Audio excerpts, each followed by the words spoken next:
it's cute, and yeah, they're trying to say something, and that's all very nice. But compared to the master's painting, there's really no comparison. So that's what we're saying.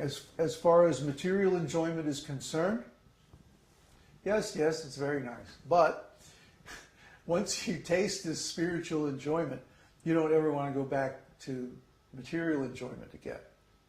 It's so dry, so dull, so pale and flat compared to the real taste of spiritual enjoyment and love. See? That's Krishna's taste. What does Krishna enjoy?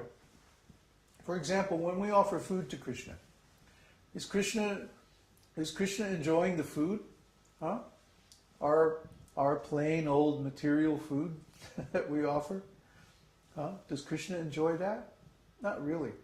The food is just, accepting the offering of food is just a pretext to enjoy the relationship of love, of service with the devotee. And Krishna reciprocates our service in so many ways. So what is Krishna enjoying actually? He's enjoying the rasa. He's enjoying the spiritual emotion of the devotee's service and offering his service to the devotee in return. See? Krishna maintains everyone anyway. He maintains all the living entities that exist in all the universes and all the planets. Whether they worship him or not. He's still maintaining them. He is still giving them bodies so that they can live, and so on. But when one of those living entities turns to him and begins to offer their devotional service out of love, then Krishna really enjoys that. He loves that. That's why he recommends it in all the Vedic scriptures. So when the living entity approaches Krishna in love and begins to render devotional service, Krishna enjoys that love far more than the devotional service that the devotee offers. That service is just a pretext. It's just an excuse to exchange these beautiful sentiments of love. And that's what Krishna really enjoys. And that's what we really enjoy, because we're spiritual beings too. What we really enjoy is the relationship of love. And the exchange of any kind of material benefits or service is just a pretext. It's just an enabling factor for that love. You see? So when we approach Krishna, who is the unlimited reservoir of unconditional love, spiritual pleasure, and so on, then we are relishing a taste that can never be exhausted. It never has an end. It's unlimited. It's unconditional. It's not subject to the limitations of the material world or the conditions of the modes of nature. You see? It's completely independent of the modes of nature, because anyone can think of, chant, hear, and remember Krishna's name at any time. There's nothing to stop us. Nothing can stop us. We can always think of Krishna. Krishna designs the world in such a way that any living entity can perform devotional service at any time.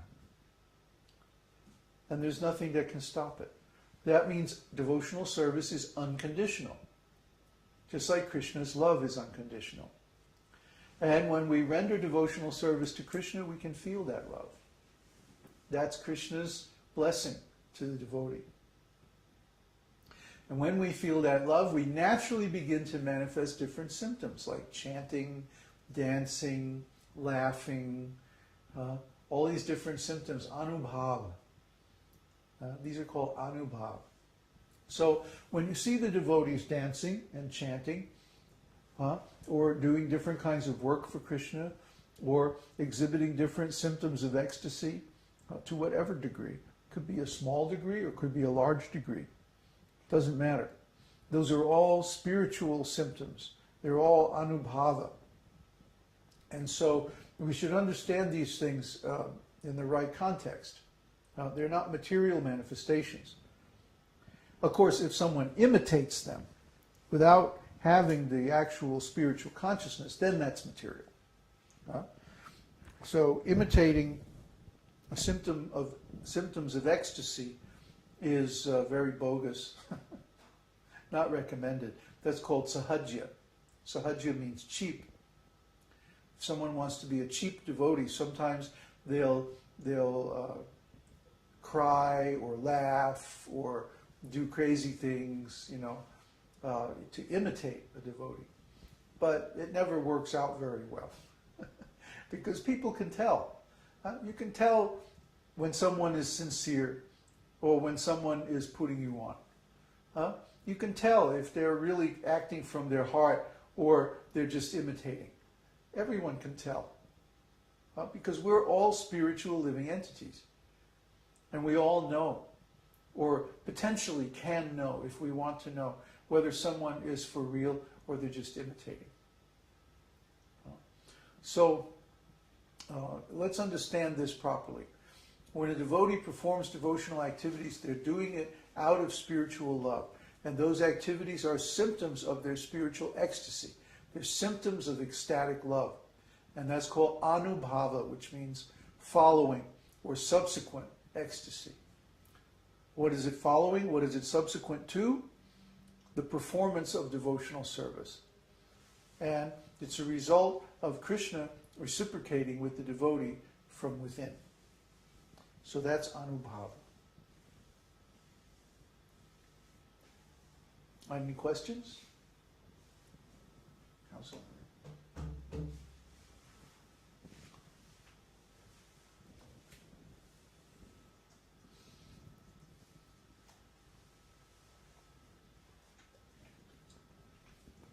I had a short question.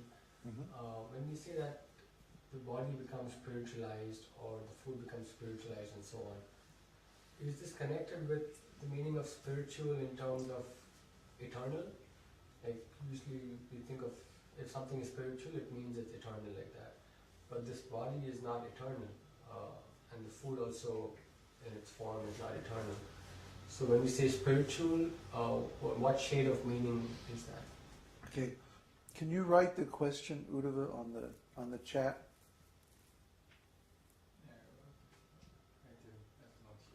We got a request that people can't hear the questions. So, when we say that the body is spiritualized or food is spiritualized, does it mean that it is eternal? okay, I answered this question before actually. When we're offering food or when we're performing spiritual activities with the body, what we're doing is we're putting Krishna's energy into the proper relationship with Krishna. Okay? So the energy, being material energy, is naturally non-eternal. But the relationship is eternal. The relationship of service to Krishna is eternal. Because it exists before this body and it will exist after this body is finished. So when a devotee offers food or other service to Krishna in this body, then the body becomes spiritualized in the sense that it is placed into the proper relationship, an eternal spiritual relationship with Krishna. It's like the devotee takes whatever he has and offers it to Krishna. Whatever Krishna sends. Just like Krishna very kindly is sending money and other facilities and resources so that we can maintain our mission here. Different devotees become instruments of Krishna, and they actually, by Krishna's urging them from within their heart, they make some donation. And this is very kind, because it allows us to preach full time. We don't have to worry about earning money. So by that means, then, we take this money and we engage it in Krishna's service to support our preaching activities. Now, preaching is an eternal activity, okay? But money is temporary. This body is temporary. All this computers and cameras and all this other stuff is temporary. Okay? But the relationship of the activities to Krishna is eternal, because Krishna himself preaches in the Vedas. He gives this same knowledge that we're giving in the Vedas, and the Vedas are eternal. You see? So we're using Krishna's non-eternal external energy to support activities that are eternal in quality. Does that answer your question? Okay, good. Any other questions?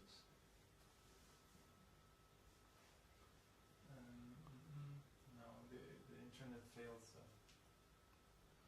Whoops. What happened? Everyone has to log in again? No, I think it's back. But no questions. Did they miss part of the talk? No, not really. Most they got. Okay, well, there has to be some questions there. Jennifer.